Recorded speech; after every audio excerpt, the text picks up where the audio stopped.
एक वैज्ञानिक या आविष्कारक का काम आसान काम नहीं होता। हर वक्त उसके दिमाग पे यही हावी रहता है कि वे कुछ ऐसा लेकर आए जो उपयोगी हो। कई बार अपने आइडियाज को साकार रूप देने में आविष्कारकों को सालों लग जाते हैं, तो कई बार आविष्कार ही आविष्कारकों की मौत का सामान बन गए। आइए जानते हैं कुछ ऐसे ही मशहूर आविष्कारकों के बारे में जिन्होंने अपने ही जन्मदाता की जान ले ली। Number 1, Marie Curie. रेडियम और पोलोनियम नाम के दो तत्वों की खोज करने वाली मशहूर भौतिकविद और रसायन शास्त्री मैरी क्यूरी की मौत उनकी इसी खोज के कारण साल 1934 में हो गई थी। दरअसल मैरी एक रेडियो एक्टिविटी पर काम कर रही थी, लेकिन उन्हें इस बात का बिल्कुल भी अंदाजा नहीं था कि रेडियो एक्टिविटी कितना खतरनाक हो सकता है। मैरी ने अपने ज्यादातर कार्य बिना किसी सुरक्षा उपाय के किए थे। वो रेडियो एक्टिव आइसोटोप वाले टेस्ट ट्यूब अपनी डेस्क और जेब में रखा करती थी। इस कारण वो रेडिएशन के संपर्क में आ गई।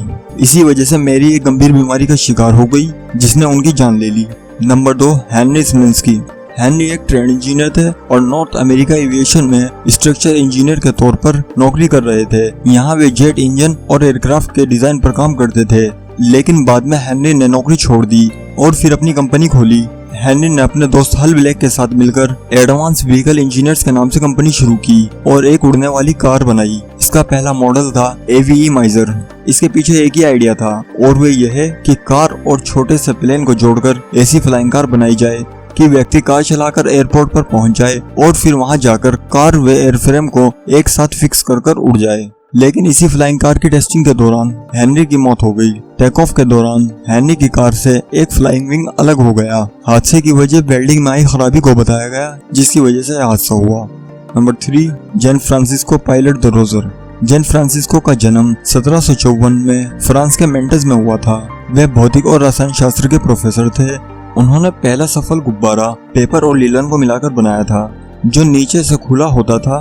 गुब्बारे के नीचे से आग के द्वारा हवा को गर्म करके उड़ाया जा सकता था। 15 जून 1785 को पहली बार उन्होंने इस हॉट बैलून की सवारी की। वे दुनिया में उड़ने वाले पहले इंसान बन गए। इस काम ने उन्हें इंटरनेशनल ख्याति प्रदान कर दी। वे ये मुकाम किसी और को देना भी नहीं चाहते थे। बाद में 2 और लोगों ने सबसे पहले हॉट बैलून से इंग्लिश चैनल को पार करने का रिकॉर्ड बनाया और वे दोनों इंटरनेशनल सुपरस्टार बन गए। रोजर ने अपने भाई के साथ मिलकर उन दोनों से बेहतर एक नया बैलून तैयार किया और इससे इंग्लिश चैनल को पार करते समय किसी गड़बड़ी की वजह से उनके गुब्बारे में विस्फोट के कारण उनकी हवाई दुर्घटना में ही मौत हो गई।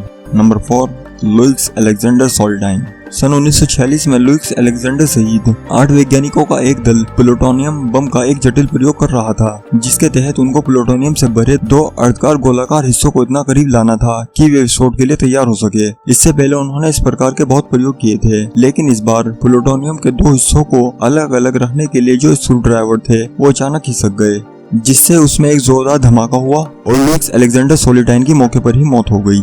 Number 5, France Richard. ऑस्ट्रेलिया में रहने वाले फ्रांस रिचर्ड पेशे से एक टेलर होने के साथ साथ एक इन्वेंटर भी थे, जो पैराशूट और उसका इस्तेमाल करने के लिए प्रसिद्ध हुए। फ्रांस रिचर्ड ने एक पैराशूट बनाया। पहले परीक्षण में एक डमी का उपयोग किया गया। डमी और सूट के साथ किया गया प्रयोग सफल रहा। इसके बाद उन्होंने पैराशूट का प्रयोग खुद पर किया। वह एफिल टावर पर चढ़ गए। उन्होंने एफिल टावर के निचले स्तर से छलांग लगाई। वह दुर्भाग्य से पैराशूट को खोलने में कामयाब नहीं हुए। उनका पैराशूट उनके इर्द गिर्द लिपट गया, जिस वजह से वो सीधे जमीन पर गिरे और उनकी मौके पर ही मौत हो गई। आज की वीडियो में बस इतना ही। अगर आपको वीडियो अच्छा लगा हो तो लाइक करें, शेयर करें। फिर मिलता हूँ ऐसा इन्फॉर्मेटिव वीडियो के साथ। तब तक के लिए अपना और अपने प्यारों को ख्याल रखें।